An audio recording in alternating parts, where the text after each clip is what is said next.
حاجی صاحب، مجلس رمضان کی اس مبارک مجلس میں آپ کا تہہ دل سے استقبال ہے۔ السلام علیکم ورحمۃ اللہ وبرکاتہ۔ وعلیکم السلام ورحمۃ اللہ وبرکاتہ۔ حاجی صاحب، آج کا جو 16واں روزہ ہے، آپ کو مبارک ہو، آپ کے گھر والوں کو مبارک ہو۔ جی، آپ کو بھی اور آپ کے گھر والوں کو بھی، اور جتنے بھی سننے والے ہیں سب کو۔ جزاک اللہ حاجی صاحب، اب آپ اپنی تقریر کو شروع کریں۔ نحمده ونصلي ونسلم على رسوله الكريم، اما بعد فاعوذ باللہ من الشیطان الرجیم، بسم اللہ الرحمن الرحیم۔ وَقَضَى رَبُّكَ أَلَّا تَعْبُدُوا إِلَّا إِيَّاهُ وَبِالْوَالِدَيْنِ إِحْسَانًا۔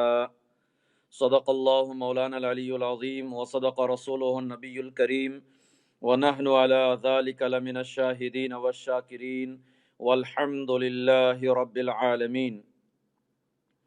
نہایت ہی معزز اور مکرم سامعین کرام، حاضرین محفل، السلام علیکم ورحمۃ اللہ وبرکاتہ۔ اللہ عز و جل کا بے پناہ احسان ہے، شکر ہے اللہ کا کہ ہم سب کو آج یہ 16واں روزہ دیکھنے کی توفیق عطا فرمائی، روزے رکھنے کی توفیق عطا فرمائی۔ اللہ تعالی ہماری ان عبادات کو اپنی بارگاہ عالیہ میں قبول عطا فرمائے، اور جو حضرات گھروں میں اسپتالوں میں بیمار ہیں، اللہ تعالی ان رمضان المبارک کی مقدس گھڑیوں کی صدقے اللہ تعالی ان سب کو شفاء کاملہ اور عاجلہ عطا فرمائے۔ معزز سامعین کرام، یہ مغفرت کا عشرہ بھی بہت زور و قطار کے ساتھ میں جو ہے ہم سے رخصتی لے رہی ہیں، اور جیسے کہ حدیث شریف پر پہلے گفتگو ہو چکی کہ اللہ کے نبی صلی اللہ تعالی علیہ وآلہ وسلم نے منبر رسول پر جب آپ تشریف فرما رہے تھے تو آپ ہر سیڑھی پر جو ہے تشریف فرماتے وقت آپ نے آمین فرمایا۔ ان 3 دعاؤں کے اندر جس کے اندر حضرت جبریل علیہ السلام نے آ کر نبی کریم صلی اللہ علیہ وآلہ وسلم کے بارگاہ میں عرض فرمایا، ان میں سے ایک یہ ہے کہ اللہ کے حبیب صلی اللہ علیہ وسلم کے بارگاہ میں حضرت جبریل علیہ السلام نے فرمایا کہ ہلاک اور برباد ہو جائے وہ شخص، اس شخص کی ناک گرد آلود ہو جائے۔ تباہی اور بربادی اس شخص کے لیے ہے جس نے اپنی زندگی کے اندر اپنے والدین کو پایا اور اپنے والدین کی خدمت کر کر جنت نہیں حاصل کر پایا۔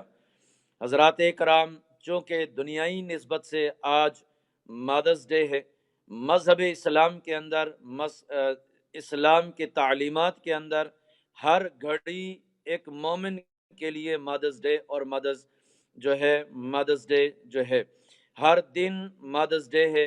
ہر رات، ہر دن، زندگی کے ہر پل ماں کی خدمت کرنا واجب ہے۔ والدین کا ادب و احترام ہمیشہ کرنا چاہیے، نہ کہ سال کے اندر ایک دن نکالا جائے اور اس کو ماں کے لیے مخصوص کیا جائے۔ حضرات کرام، حضرت علقمہ سب کو رضی اللہ تعالی عنہ، نبی کریم رؤوف الرحیم صلی اللہ علیہ وآلہ وسلم کے صحابی ہیں۔ بخاری شریف اس کا بڑا خوبصورت خلاصہ عطا فرماتا ہے۔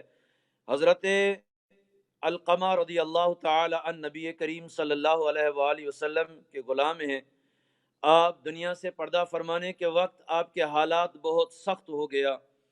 آپ نے فرمایا صحابہ کرام سے جاؤ پتہ چلاؤ کہ علقمہ کی زندگی میں، علقمہ کی فیملی میں ہے کوئی؟ تو پتہ چلا کہ ان کی ایک بوڑھی ماں جو کہیں ویرانے کے اندر، جنگل کے اندر رہتی ہے۔ میرے آقا و مولا صلی اللہ علیہ وسلم نے فرمایا کہ علقمہ کی امی کو بلایا جائے۔ حضرات کرام، علقمہ رضی اللہ تعالیٰ عنہ زیر زمین پر تڑپ رہے ہیں، روح نہیں نکل رہی۔ ماں کو جب بلایا گیا تو ماں سے میرے آقا و مولا صلی اللہ علیہ وسلم نے پوچھا کہ ماں، یہ آپ کا بیٹا ہے علقمہ، کیا معاملہ ہے؟ آپ معاف کر دو اپنے بیٹے کو اور روح پرواز کر جائے گی۔ ماں خاموش کھڑی ہے۔ دوسرا مرتبہ آپ پھر فرمایا امی، بیٹے کو معاف فرما دو، روح نکل جائے گی، دنیا سے پرواز ہو جائے گا۔ حضرات کرام، تھرڈ ٹائم بھی آپ صلی اللہ علیہ وسلم نے ماں سے جب پوچھا، ماں چپ چاپ کھڑی ہیں، آپ حکم فرمائے کہ جاؤ جنگل سے لکڑی لے کر آؤ اور علقمہ کے جسم کو آگ لگا دو، اس کی روح نہیں نکلنے والی۔ فرمایا جب ماں نے سنا کہ میرے بیٹے کے جسم پر آگ لگ جائے گی، بے ساختہ زبان سے نکلا کہ یا رسول اللہ صلی اللہ علیہ وسلم، میں اپنی زندگی کے تمام تکالیف برداشت کر سکتی ہوں، میں اپنی زندگی کے تمام وبال کو اپنے سر پر لے سکتی ہوں، لیکن اپنے بیٹے کے جسم پر آگ برداشت نہیں کر پاؤں گی۔ یا رسول اللہ صلی اللہ علیہ وسلم، میں اپنے بیٹے کو معاف کرتی ہوں۔ اللہ اکبر۔ علماء لکھتے ہیں کہ ماں کے زبان سے معافی نامہ نکلنے کی دیر تھی کہ علقمہ کے زبان سے کلمہ نکلا اور اس کی جان جسم سے پرواز کر گئی۔ معزز اور مکرم سامعین کرام، ماں کی بددعا تو دور کی بات ہے، ماں کی آہ لگ جائے تو جسم سے روح نکلنا دشوار ہو جائے۔ حضرات کرام، میں اپنے ان تمام بھائیوں اور بہنوں کی طرف متوجہ ہو کر کہتا ہوں کہ ماں باپ کی خدمت کیا کرو۔ جن حضرات کے ماں باپ حیات ہیں، سمجھ لو کہ جنت ان کے پاس ہے، اور جن کے ماں باپ اس دنیا سے رخصت فرما گئے، ان کے حق میں دعا کرو، ان کے حق میں خیرات کیا کرو، صدقہ و خیرات کر کر احصال ثواب کیا کرو۔ معزز اور مکرم سامعین کرام، ایک صحابی رسول نبی کریم صلی اللہ علیہ وآلہ وسلم کی بارگاہ میں تشریف لائے۔ آپ نے فرمایا یا رسول اللہ صلی اللہ علیہ وسلم، گرمی کے وقت تیبتی ہوئی زمین پر میں نے اپنی ماں کو اپنے کاندھے پر بٹھا کر کعبے کا طواف کرایا ہے، صفا اور مروہ کے چکریں کرائی ہیں، حج کے اراکین پورے کیے ہیں۔ یا رسول اللہ صلی اللہ علیہ وسلم، میری ماں ضعیفہ ہے، کیا میں نے اپنی ماں کا حق ادا کر دیا؟ اللہ اکبر، اللہ اکبر۔ و غمخوار نبی کریم رؤوف الرحیم صلی اللہ علیہ وسلم کے آنکھوں سے آنسو چھلک نکلے۔ فرمایا نادان انسان، تم ماں کے حقوق ادا کرنے کی بات کر رہے ہو، تم نے کعبے کا 7 چکر لگا دیا اور صفا اور مروہ پر 7 چکریں لگا دی، اپنے ماں کو کاندھے پر بٹھا کر حج کے ارکان پورے کرا دیے، ماں کے اپنے کاندھوں پر بٹھا کر، اور ماں کے حقوق ادا کرنے کی بات کرتے ہو۔ اے نوجوان، ابھی تو تم نے ماں جو تمہاری جنم دیتے وقت جو آہیں سہی ہیں، اس کا ایک حصہ بھی تم نے ادا نہیں کر پایا۔ اور میرے آقا نے فرمایا کہ اگر تم نے اپنی جسم کی پوری کھال اٹھا کر اپنی ماں کے قدموں کے لیے، فرمایا اس زمین کی تبتی ہوئی زمین کی جو ہے انگار، اس زمین کی گرم کو بچانے کے لیے، فرمایا اپنی جسم کی کھال اتار کر جوتے بنا دو ماں کے قدم کے لیے، فرمایا تب بھی ماں نے جو تمہیں جنم دیتے وقت آہے سہی ہے، اس کا ایک حصہ بھی تم ادا نہیں کر پاؤ گے۔ معزز اور مکرم سامعین کرام، اس کا یہ معنی نہیں کہ زندگی کے اندر بیوی آ گیا، زندگی کے اندر بچے آ گئے تو ہم ماں باپ کو دھکے مار کر گھر سے باہر نکال دے۔ بڑا بد نصیب انسان وہ ہے جن کے ماں باپ زندگی میں ہیں اور ماں باپ خفا ہیں، ماں باپ ان سے ناراض ہے۔ میں ہمیشہ کہتا ہوں، اپنی نوافلیں پڑھنے سے پہلے ماں باپ سے معافی مانگ لو تاکہ تمہارا نوافل رب کی بارگاہ میں قبول ہو جائے۔ ماں باپ خوش ہیں تو اللہ خوش ہے، ماں باپ ناراض ہیں تو اللہ ناراض ہے۔ میرے معزز اور مکرم سامعین کرام، میرے آقا و مولا صلی اللہ علیہ وآلہ وسلم نے فرمایا کہ ماں باپ کی طرف ماں باپ کی طرف اگر جو مسکراتی نگاہوں سے آپ یعنی ایک اولاد سلام کر لے، اللہ اکبر، اللہ تعالی اسے مبرور یعنی مقبول حج کا ثواب عطا فرماتا ہے۔ ایک بندہ 10,000 خرچ کر کر نیوزی لینڈ سے، فیجی سے، آسٹریلیا سے، دنیا کے کسی کونے سے حج پر جاتا ہے، یہ رب کی کریمی ہے کہ وہ اس کا حج قبول فرما لے۔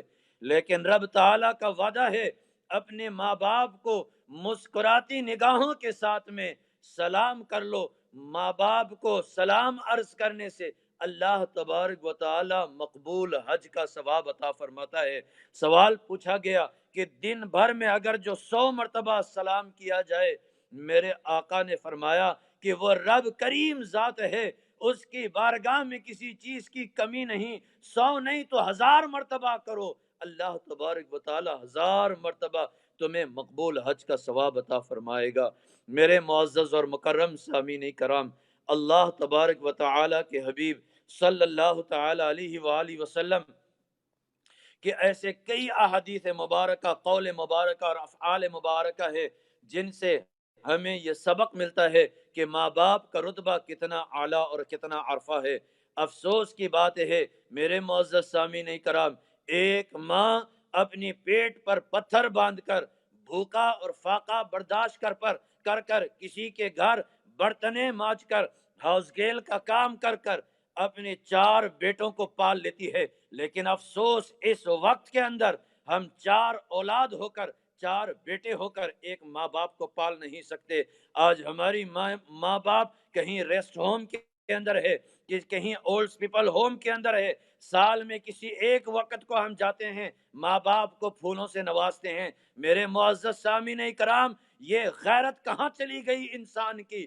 جو ماں باپ اپنی پیٹوں پر پتھر باندھتے تھے، تم کو فرمایا وہ خود گلے میں سو جاتی تھی، جہاں پر بیٹا جنم لینے کے بعد بستر میلا کر دیتی، بستر ناپاک کر دیتی، اس ناپاکی کے اوپر ماں سو جاتی، لیکن اپنے بیٹے کو سوکھے پر سلاتی۔ وہ ماں جو تمہاری دودھ پلاتے وقت کبھی اف تک بھی نہیں کی، سارا کام چھوڑ کر اپنے بیٹے کی رکھوالی کی ہے، اپنے بیٹے کی حفاظت کی ہے۔ میرے معزز سامعین کرام، آج وہی بیٹا ماں کو اف کہتا ہے۔ ارے حضرات کرام، کسی نے کیا خوب لکھا ہے کہ ایک باپ تھا، اپنے بیٹے سے فرمایا، ایک مرتبہ واقعہ لکھا کہ جب بیٹا چھوٹا تھا تو بیٹا نے کئی مرتبہ سوال پوچھا، ابو وہ دیوار کے اوپر کیا ہے؟ باپ نے 100 مرتبہ کہا، بیٹا وہ پرندہ ہے، وہ یہ پرندہ ہے۔ فرمایا 100 مرتبہ بچے نے پوچھا، فرمایا باپ نے 100 مرتبہ اس کو پیار سے جواب دیا، لیکن وہی باپ جب بوڑھا ہو گیا اور جب بیٹے سے سوال کیا تو بیٹا 2 ہی جواب کے اندر غصے میں آ گیا اور کہنے لگا، کیا تمہیں سمجھ میں نہیں آتا کہ وہ دیوار کے اوپر پرندہ بیٹھا ہے؟ تو باپ نے وہ پرچہ نکالا کہ بیٹا دیکھ، جب تو چھوٹا تھا 100 مرتبہ تم نے پوچھا، 100 مرتبہ میں لکھ رہا تھا، جواب بھی دے رہا تھا، 100 مرتبہ آپ نے پوچھا تھا، میں 100 مرتبہ آپ کو جواب محبت سے دے رہا تھا، لیکن آج میں نے 2 مرتبہ سوال کر دی، آپ غصے میں آ گئے۔ حضرات کرام، حقیقت یہ ہے کہ آج ہمارے پاس دنیا کی سارے چیزیں، سارے دولت کی قیمت ہمیں پتہ ہے، گھر کا قدر ہمیں ہے، موٹر کی قدر ہے، گھر کے سارے چیزوں کا قدر ہے، لیکن ایک چیز کی قدر نہیں ہے، وہ ماں اور باپ کا قدر نہیں ہے۔ ان بچوں سے پوچھو جن کے ماں باپ آج دنیا سے انتقال کر گئی ہیں، ان بچوں سے پوچھو جنہوں نے کئی زمانہ ہو گیا اپنی زبان پر امی نہیں بولا، کئی دن ہو گئے اپنی زبان پر ابو نہیں بولا۔ میرے معزز سامعین کرام، جن کے ماں باپ حیات ہیں، ان سے گزارش یہی ہے کہ اپنے ماں باپ کی خدمت کرو، اپنی ماں باپ کی دعائیں لیا کرو، کیونکہ ماں باپ کی دعاؤں میں کوئی پردہ نہیں ہے۔ ماں کی زبان سے نکلنے کی دیر ہوتی ہے، رب کی بارگاہ میں مقبول ہو جاتی ہے۔ میرے معزز سامعین کرام، ایک مرتبہ حضرت موسیٰ علیہ السلام رب کی بارگاہ میں گزارش کیے کہ یا اللہ میرے ساتھ جنت میں کون ہوگا؟ اللہ تعالیٰ نے فرمایا ایک کسائی ہوگا۔ آپ نے، واقعہ لمبا ہے، حدیث شریف لمبا ہے، اختتام کرتا ہوں۔ فرمایا اللہ عز و جل نے فرمایا وہ ایک کسائی ہے، اس کے بارے میں پتہ چلایا، گئے دیکھے تو دیکھا کہ کسائی کے پاس کوئی اعمال بھی نہیں ہے، لیکن ہاں ایک عمل اچھا تھا کہ اس کی ماں بوڑھی تھی، گھر کے اندر کھانا تھوڑا سے پکایا، فرمایا گوشت کو چبائے، ماں کے منہ میں ڈالے، ماں کے منہ کے اندر ڈالتے تھے، ماں خوش ہو جاتی، دعائیں دیتی۔ ماں نے اشارتاً کہہ دیا بس بیٹا، فرمایا بچا کچا گوشت بیٹھے مہمان حضرت موسیٰ علیہ السلام کو کھلایا۔ حضرت موسیٰ علیہ السلام پریشان تھے، نہ تو یہ کسائی کے پاس کوئی اچھا عمل ہے، بسبب ایک ماں کی خدمت کرتا ہے، یہی اچھا چیز دیکھا۔ رات کو کسائی بھی سو گئے، ماں بھی سو گئی، حضرت موسیٰ علیہ السلام جاگ رہے تھے، اپنے رب کو یاد کر رہے تھے۔ اتنے میں رات کو کچھ بنبناہٹ کی آواز سنی۔ آپ غور سے سنیں تو ماں کچھ بول رہی تھی، قریب گئے، کان لگایا ماں کے منہ کے سامنے، تو سنا ماں کہہ رہی تھی یا اللہ میں اپنے بیٹے سے بڑا راضی ہوں، میرے بیٹے کو موسیٰ کے ساتھ جنت میں رکھنا۔ اللہ اکبر، اللہ اکبر۔ حضرت موسیٰ علیہ السلام فرماتے ہیں کہ مجھے اس بات کا یقین ہو گیا کہ اس کسائی کی کوئی عمل جو ہے خیر کار نہیں، بس سبب یہی کہ یہ ماں کی خدمت اور ماں کی دعا ہے جو اس کو جنت کے اندر مقام عطا فرمایا ہے۔ دعا کرتا ہوں کہ اللہ تبارک و تعالی ہم سب کو اپنی ماں اور اپنی والدین کی خدمت کرنے کی توفیق عطا فرمائیں۔ وما علینا الا البلاغ المبین۔